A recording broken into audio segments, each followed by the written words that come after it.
लाल थी, अंतरिक्ष लाल था, जिसके बीच में भारत के लाल पड़े थे। घुटनों से ऊपर लहू बह रहा था, लाशें तैर रही थी, एक दूसरे से टकरा रही थी। मरने के बाद भी ऐसा प्रतीत होता था मानो एक दूसरे पर प्रहार कर रहे हो। लेकिन भाइयों,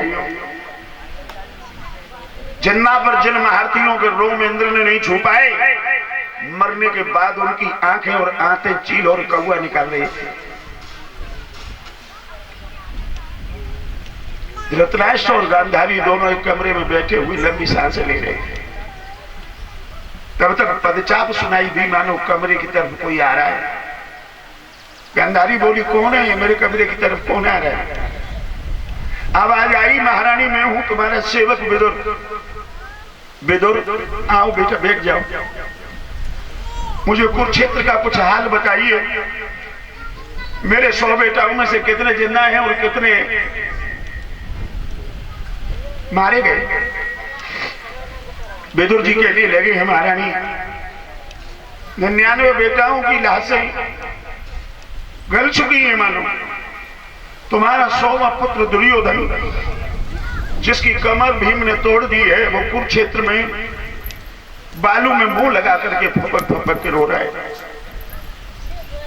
गांधारी कहने लगी, तो बेटा विदुर, क्या एक बार मैं अपने लाला दुर्योधन से मिल सकती हूँ, उसके दर्शन कर लूं?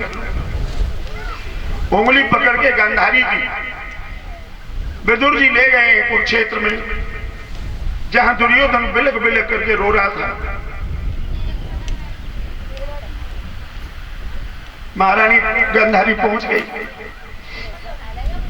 दुर्योधन ने आगे हाथ बढ़ा करके मैया के चरण स्पर्श किए। गांधारी कहने लगी, बेटा दुर्योधन, कितनी बार तुझे समझाया, मान जाए इस उनके राष्ट्र को कलंकित न कर, लेकिन तू नहीं माना।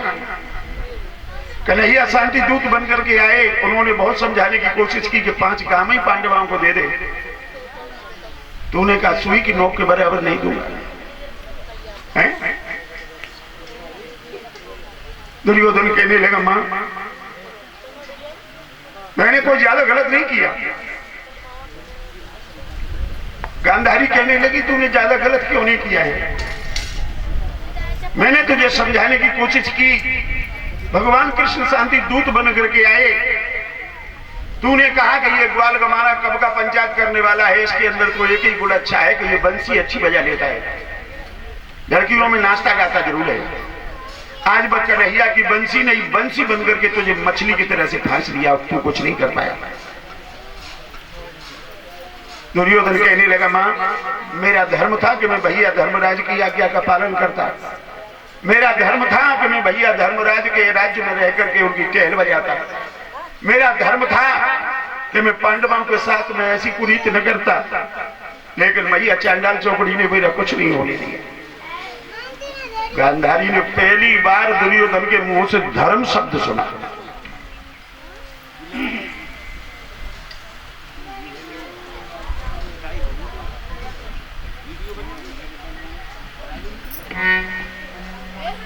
गांधारी कहने लगी, बेटा दुर्योधन, धर्म की बात कर रहे हैं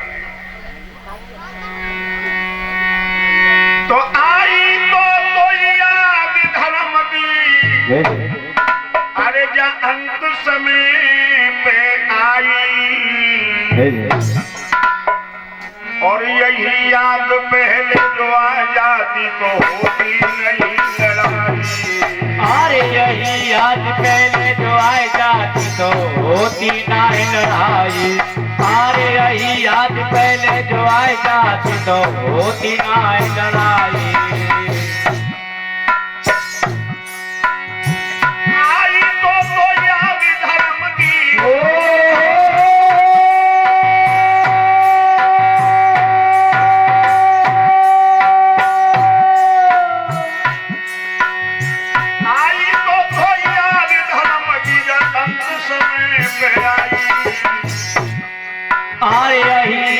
पहले जो आ जाती होती ना अरे यही याद पहले जो आ जाती होती ना लड़ाई। और बेटा यही बात नहीं है, तू कब कब धर्म को भूलो मैं जी और बताऊं तो तू बादल धर्म तू भूल गयो जब लक्षाग्रह बनवायो और कुंती और पंडवन को तेने नोता देके बुलवायो। कुंती और पांडवन को तूने नौता दे बुलवायो। अरे कुंती और पांडवन को तूने नौता दे बुलवायो। भूख दिया तूने महल अपने बाद में जश्न मनायो। ओ दुर्योधन नीचा बाजना धर्म याद नहीं आयो। अरे ओ दुर्योधन नीचा बाजना धर्म याद नहीं आयो। तो बादल कृपा भाई विदुर की बच गए पांचों भाई। यही याद पहले जो आ जाती होती ना लड़ाई। अरे यही याद पहले जो आ जाती होती ना लड़ाई। बेटा दुर्योधन तुझे बाद में बिल्कुल भी धर्म याद नहीं आया और उस दिन की बात छोड़ दूसरे दिन में तूने दूसरा एक काम गलत और किया। बादल धर्म को भूलेगा जब कपट को जुआर जायो और छल के फांसे फेंक पंडवन वन वन में भटकायो। छल के फांसे फेंके पांडवन वन वन में भटकायो। आर छल के फांसे फेंके पांडवन वन वन में भटकायो। नारी द्रौपदी को दुशासन भरी सभा में लायो और कर्ण नीच ने दुर्योधन को बिल्कुल नहीं समझायो। कर्ण नीच ने दुर्योधन को बिल्कुल नहीं समझायो। कर्ण नीच ने दुर्योधन को बिल्कुल नहीं समझायो।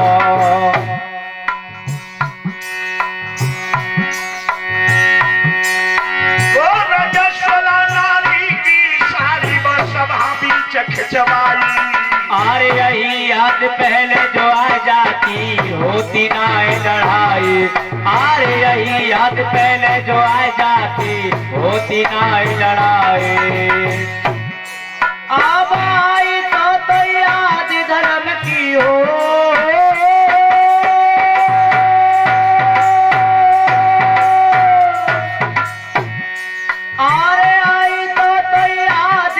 की जानत समय पे आई। यही याद पहले जो आ जाती, यही याद पहले जो आ जाती होती ना लड़ाई। अरे यही याद पहले जो आ जाती होती ना लड़ाई। बादल भी तुझे धर्म याद नहीं आया। अरे वो बात पीछे की चली गई, तू कल परसों धर्म को भूल गया। कल परसों की बात दुर्योधन तूने नहीं धर्म विचारो और करके ने अभिमन्यु को चक्राव्यूह में मारो। कर तूने अभिमन्यु को चक्राव्यूह में मारो। अरे कर तूने अभिमन्यु को चक्राव्यूह में मारो। कितना है तू धर्म पुजारी जाने रहो जग सारो। अब मौत सामने आई गई तब धर्म पुलिस सहारो। मौत सामने आई गई तब धर्म पुलिस सहारो। वो अब भेष भजन कर घर को धर्म की कोई दुआई। अरे यही याद पहले जो आ जाती होती ना लड़ाई। यही याद पहले जो आ जाती तो होती ना लड़ाई।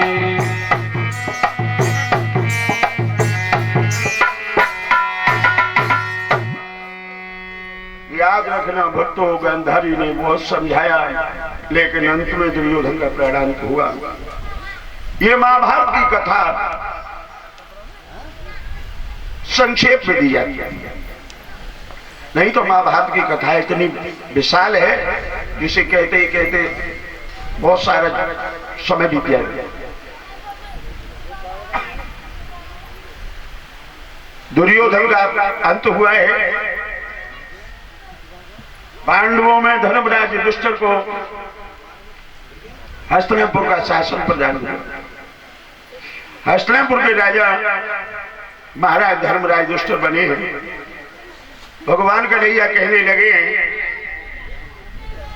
हे महाराज धर्मराज, अब मैं द्वारका के लिए जाना चाहता हूं, जिसे जो मांगना है वो मांग सकता है। धर्मराज कहने लगे, हे प्रभु, आपने पहले ही सब कुछ दे दिया है, अब जरूरत नहीं है कुछ भी मांगने की, लेकिन फिर भी तुम चाहते हो तो मैं हमेशा धर्म पर चलता रहूं। पांडवों ने जैसे जैसे नंबर आया वैसे वैसे प्रभु से मांगना शुरू कर दिया। बाद में मैया कुंती से कहा है भगवान ने, बुआ मैं द्वारका जा रहा हूं, तुम्हें कुछ मांगना है? कुंती मैया कहने लगी, बेटा कृष्ण, मुझे और कुछ नहीं चाहिए, मुझे विपत्ति चाहिए। क्यों? मैया किसी ने कुछ मांगा, किसी ने कुछ मांगा, लेकिन तुमने विपत्ति क्यों मांगी? कुंती बुआ कहने लगी है, कृष्ण अगर विपत्ति मेरे ऊपर रहेगी तो मैं तुम्हारा नाम लेती रहूंगी, और जब तुम्हारा नाम लूंगी तो तुम जरूर आओगे, और जहां तुम आ जाओगे फिर वहां विपत्ति का काम ही क्या है।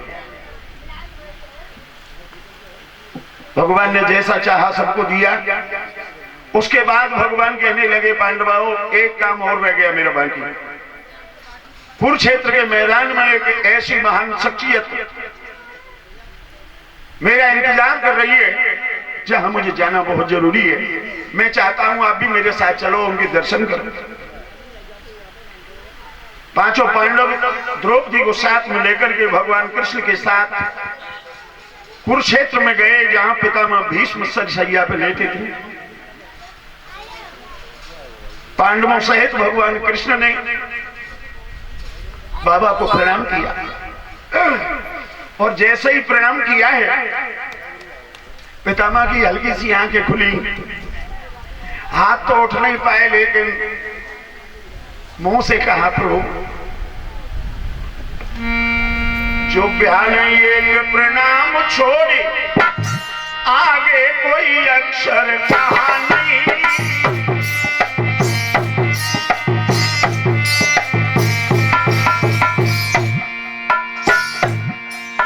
जो बिहान एक प्रणाम छोड़े आगे कोई अक्षर कहा नहीं।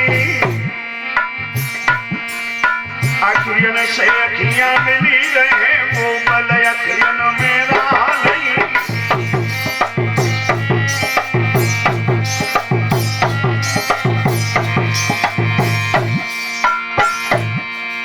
आंखों से आंखें मिली रहे, वो बल आंखों में रहा नहीं। आंखों से आंखें मिली रहे, वो बल आंखों में रहा नहीं।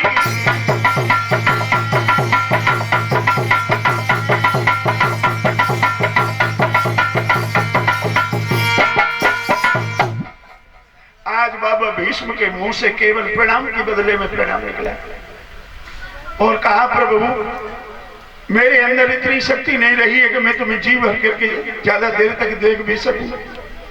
यहाँ तो अंतिम समय है, नैया आ चुकी है किनारे पर, लंगड़ आपके सहारे से छोड़ रहा हूं, मेरी नैया को पार लगा देना प्रभु। भगवान कहने लगे, हे पितामह, मेरी भक्ति में सिर्फ अर्जुन की ठेकेदारी नहीं है। जो जीव जैसा कर्म करता है फल देना मेरा अधिकार है, इनकार करना मेरा धर्म नहीं बनता है। इसलिए ना मैं यहाँ भी तुम्हारे साथ हूं और वहां भी तुम्हारे साथ ही रहूंगा। जाओ तुम शांति से बयान करो। पितामह भीष्म भगवान की उस सकल सूरत को देखते हुए, उस मोहिनी मूरत को देखते हुए अपनी इच्छा के अनुसार जीवन लीला को समापन करके गई है। याद रखना भक्तों, श्री सूत जी समझा रहे हैं, हे सौनकादृषियों, आज भगवान कन्हैया पांचों पांडवों को लेकर के, द्रौपदी को साथ में लेकर लौट करके चले आए हैं और द्वारका के लिए भगवान पलायन कर गए। इधर उत्तरा के गर्भ पर जो ब्रह्मास्त्र चलाया था अश्वस्थामा ने, गर्भ में भगवान ने उसकी रक्षा की है। उत्तरा के उदर से एक बालक ने जन्म लिया, जिस बच्चे का नाम पड़ा है परीक्षित। परीक्षित विद्वानों ने अर्थ लगाया इसका, परमाने भगवानों छत माने रक्षा। जिसकी गर्भावस्था में भगवान के द्वारा रक्षा की गई हो उसे परीक्षित कहते हैं। दूसरा सिद्धांत लगाया, परमाने पराये व क्षति माने हानि। जिस बालक को गर्भावस्था में दूसरे के द्वारा हानि पहुंचाई जाए उसे परीक्षित कहते हैं। अब परीक्षित का जन्म हुआ है, वंश की आगे वृद्धि हुई है और भगवान की कथा हो रही है, तो ये भगवान का नाम संकीर्तन भी करें।